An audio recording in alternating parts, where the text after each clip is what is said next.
Hi, I'm Angel Delich for Bath City Beat, and at the Macomb County Administrative Building, a press conference was held discussing the new Great Lakes Nature Center, scheduled to open somewhere in Macomb County by the end of 2019. The Nature Center will be focused on conservation, the aquatic life we have here in Macomb County, and green energy. One of the features we'll have is, of course, the entire facility will be green, and that will be expressed by having a smart flower, among other things. This is a very cool device. Looks like a gigantic flower. The petals are all solar panels. It tracks the sun. When there's no sun, it folds up. And one of the things that will do is not only provide some power for the Nature Center, but it will also generate a lot of dialogue with visitors. And we're hoping to have anywhere from 150 to 200,000 visitors. But it'll generate dialogue about green energy, which we think is a very important public issue.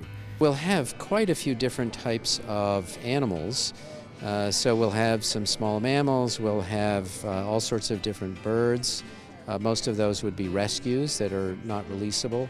We'll have a butterfly garden, we'll have a lot of different aquatic species, meaning primarily fish.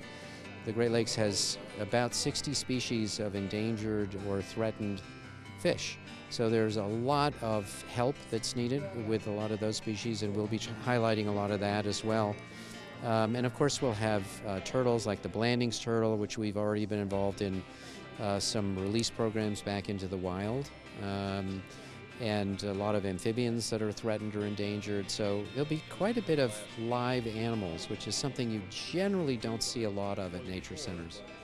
The Nature Center will be focused on indigenous wildlife, for instance, the sandhill crane. Aqueous wildlife will be the main highlight, so the Nature Center will contain many aquariums.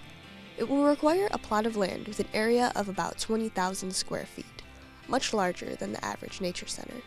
There's a few spots in Mount Clemens, without getting too specific, along the riverfront right here in Mount Clemens. There's a few locations that we've been, admiring and, seeing if that would be conducive. That adds a different flavor too. Why do I say that?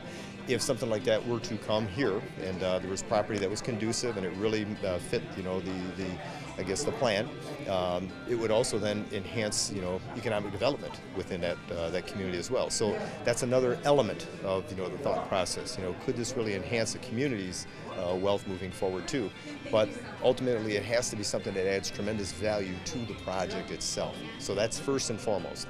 Partners will also play an important part in bringing the Nature Center into existence, expecting somewhere around 100 volunteers and fundraising of some form. But the Nature Center will be a benefit not just to the wildlife, but also to the people of Macomb County. The Detroit Zoological Society is hoping the Nature Center will attract as many as 200,000 visitors a year from all over the Great Lakes. Local school districts have also shown interest in the Nature Center. The Detroit Zoological Society's mission in life is celebrating and saving wildlife.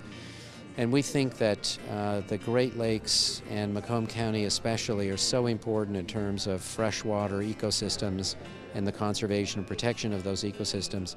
So part of the way we do that is through touching people and engaging people so that they are introduced and connected to the world of nature. It's kind of tough to do that simply with lectures and talks. When people actually experience the world of nature, they get intrigued by it and they learn to care. Although the location has yet to be determined, the new Nature Center will be a great sustainable asset to Macomb County, focused on celebrating and conserving the wildlife of the Great Lakes. For Bath City Beat, I'm Angel Delich.